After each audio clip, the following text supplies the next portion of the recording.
So firstly, Marc, thank you so much for joining us. There are some incredible conversations that we're starting to have internally with our staff, with parents, with students who are coming onto our programs, and with the businesses that we connect with. And I guess we're in this moment in time where we can sort of take a bit of a step back and decide what we want to do with the future. Particularly, New Zealand's in a pretty unique position now that we're in level 1. And so really I wanted to have a bit of a discussion with you. We talk about squiggly lines a lot at the Mind Lab, that we've all had these rather different career journeys that have brought us to where we are today. So it'd be great for you to kick off and just give me a bit of an understanding of your career journey and how you've ended up as CE at Genesis Energy. Sure. Yeah, my career is definitely a squiggly line too. I could never have predicted, planned it, or mapped it out. So I describe it simply as 3 careers, and I'm in the 3rd phase, but this has been the longest. The first one was quite a short one. I was an engineer coming out of uni, and I went straight into the oil and gas sector, and was a petroleum engineer working in the Middle East and North America for a few years. Then I went and did an MBA in London and somehow ended up in automotive in corporate finance roles. So sort of transitioned from engineering to corporate finance, and spent 7 years at Ford Motor Company. I call that the real MBA. Yes. I didn't always enjoy it, but I look back on it and I learnt most of my business acumen from those 7 or so years. 2007, I transitioned in a company called Centrica, which was a bit like a Genesis, just a lot bigger in a bigger market, and ended up in general management roles. And I call that the third part of my career. And then in 2013, I was offered a job initially as group head of strategy at AGL Energy in Australia. 2.5 years into that, fully settled in Australia, family very happy. Genesis came along and knocked on my door and offered me this role. I was at the time heading up the new energy group in AGL, and so that was probably part of the attraction. So great opportunity, came across 4 years ago. It's almost exactly 4 years since I started, and having a ball.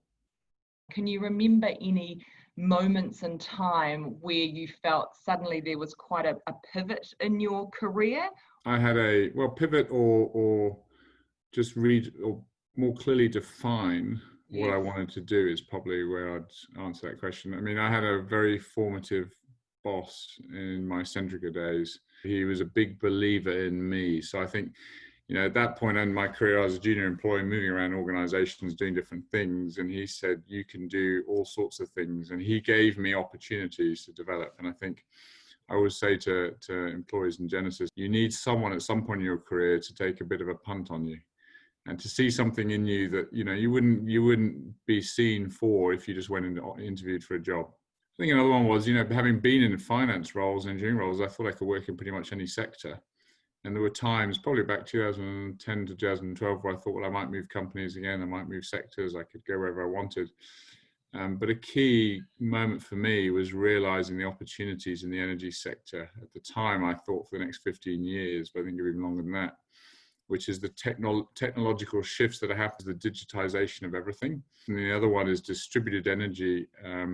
In a new energy sense, I think there's a huge opportunity to engage consumers with technology and give consumers much more control than they've ever had of energy. So talking about, your vision and then moving that into the Genesis vision, where are you going at the moment with the vision for Genesis? Well, it changed when I arrived 4 years ago. And we talk about our purpose is to put control in our customers' hands. So that's the digitization of everything. There's no reason why customers cannot be making more choices day in, day out. So from a sustainability perspective, our Energy IQ app now has an eco tracker, which tells consumers in real time how much carbon is in their electricity, and increasingly will give them some advice on when they might want to make choices in their home or their business to affect their carbon footprint. So it's about using data, analytics, insight, and the digital tools to engage them in that. Our vision and our strategy is around giving consumers, large and small, and business and retail, the opportunity to link the different sources of energy in their home together in an integrated solution. That sounds very business speak, but it's something that drives us towards some of the solutions that we put in market. What sort of feedback are you getting with being able to kind of put, I guess, the control into their hands? Those we've managed to engage, great feedback. Our challenge is engaging everyone. We track weekly unique users now, something we didn't do a few years ago. So we can see how often someone interacts with us. And if they only interact with us once a month, they might just be checking their bill. If they interact with us once a week, they're engaging in their choices. And so we track that metric and we use that to determine what tools are working. Listening to some of the Vision Week interviews, there's a lot that's coming up around data and analytics. You're obviously getting this incredible amount of data. Are you seeing more opportunities for future growth and idea, I guess, product ideas as you move forward with that data? Absolutely. So people talk about data a lot, or data in but don't think through, well, what's the role that can play for consumer? And I have this simple continuum, which is it interesting?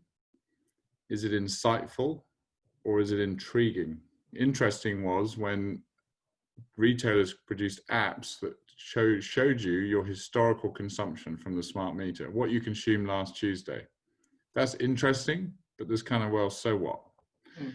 Insightful is what Genesis can now do, which is predict what you're going to spend tomorrow, because we have you as a profile, we have your historical consumption patterns, we have a weather algorithm that mixes it all together and gives us a prediction of what you'll spend tomorrow and actually every day for the next week.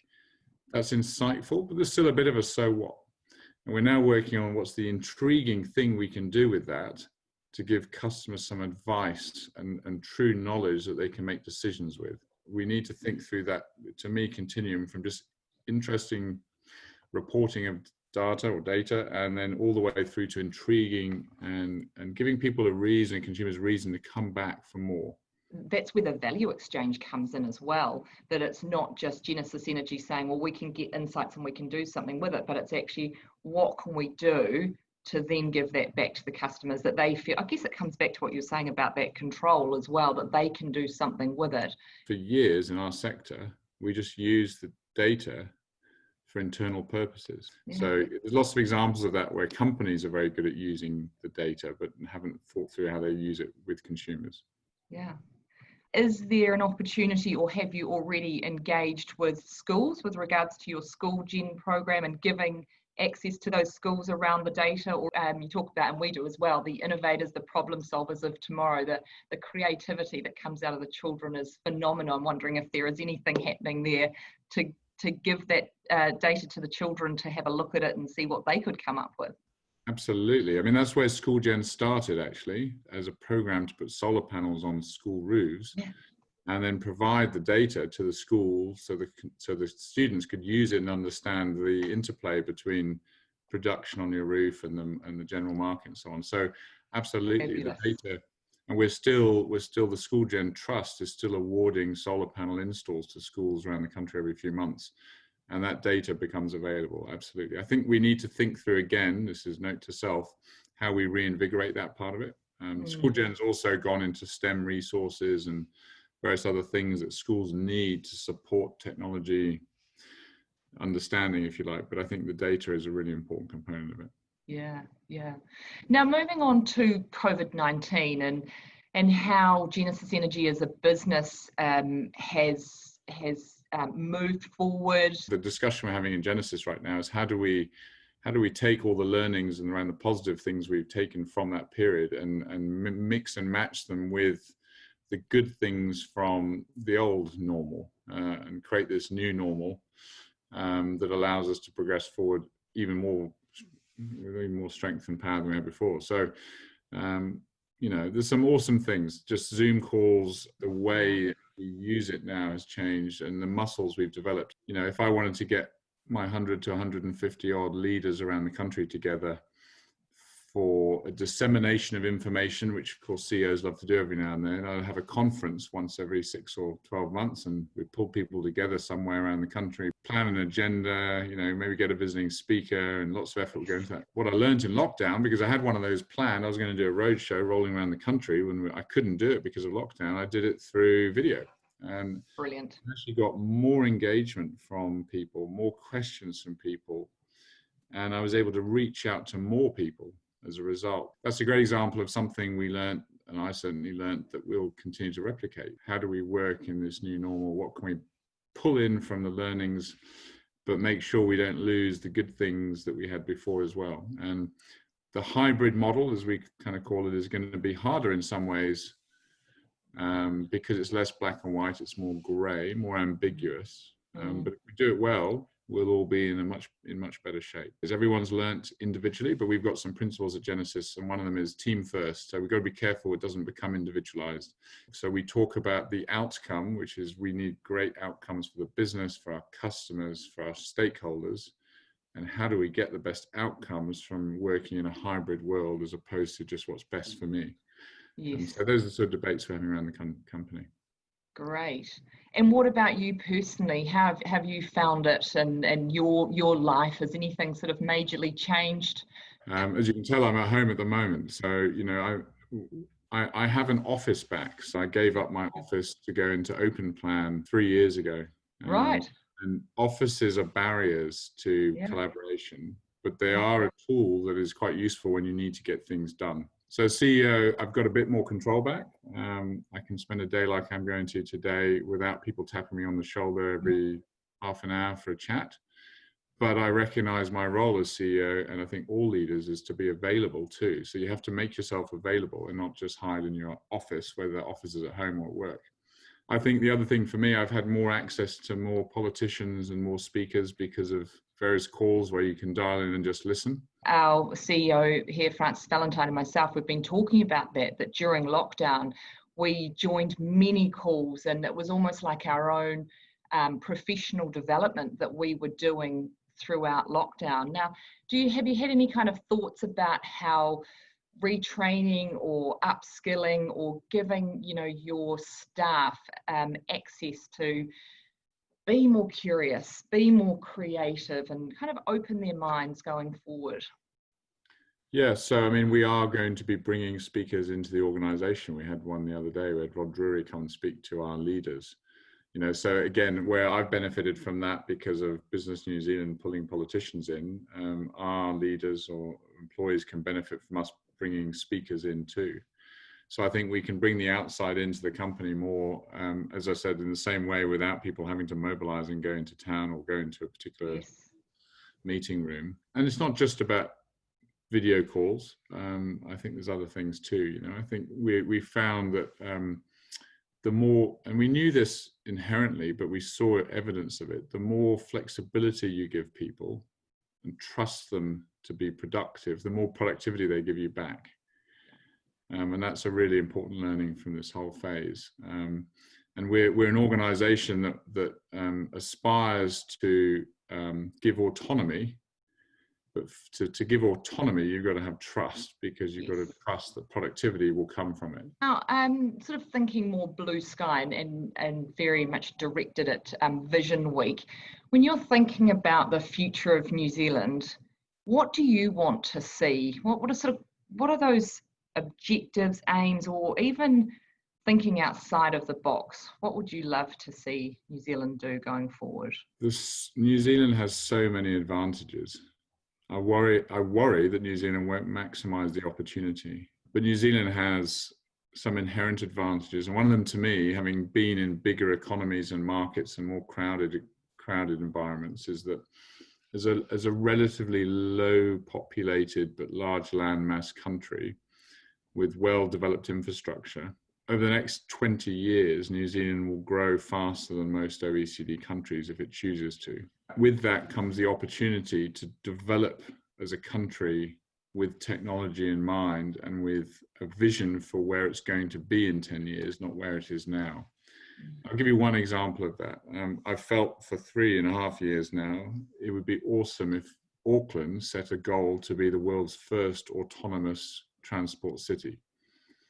And having seen some of the things going on in California and what's going on there, and I look at that, I see the technology development going on, but I look at the cities in North America, or the cities in Europe, and even cities in Asia, they're almost impossible to imagine in the next 10 or 20 years converting to this autonomous world, because you have to think about the infrastructure you put in place, you have to think about all sorts of things that there's so much ingrained built infrastructure already, very hard to convert.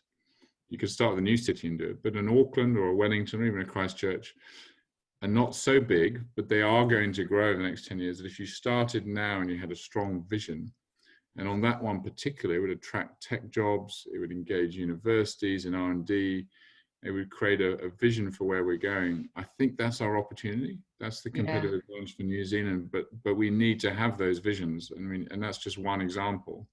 And we need to collaborate together to make them happen. I think our risk is we're talking a narrative that other markets are talking, and we're thinking about something that everyone knows about, that we've been talking about for the last 5 years.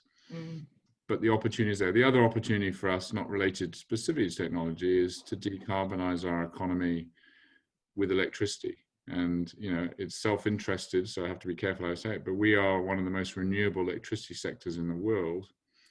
Why don't we use it to decarbonize other carbon intense sectors that can electrify? And obviously electric vehicles is one example. Huge opportunity, whereas other markets don't have that. They're focused on decarbonizing electricity, but we're already there. So let's use it wisely. And with a bit of vision and some good policy, we can make it happen. If you treat a country like a company and you say, what are our competitive advantages? Then you come out with some ideas around where you go. So that collective thinking is important. You need organizations to collaborate, whether they're private, public or not, doesn't matter. They just need to be the right organizations. But collaboration also has to not get in the way of competition. So, there's that can be the roadblock, and it's the elephant in the room sometimes. And we have to acknowledge that some of us in some sectors are competing vigorously, and that's giving good consumer outcomes. So let's not let go of that. I don't know where I sit on the balance between organic collaboration solving national problems or creating national opportunity, or whether you need government or a sort of national body to set the direction and the frameworks for it. I mean, climate change is one of the biggest problems we're facing as a world, a planet. And I do think for the first time in my career, I felt there needs to be some orchestration of the solutions. They won't always happen because market forces create it. They won't always happen because companies collaborate. You need government with great advice from something like the Climate Commission to set the framework by which it'll happen. So yes, collaboration, but also yes, informed direction. Yes. Marc, I just wanted to take the time to say thank you very much for your time. I know you're an incredibly busy person. Really appreciate you taking the time to talk to me this morning. Pleasure.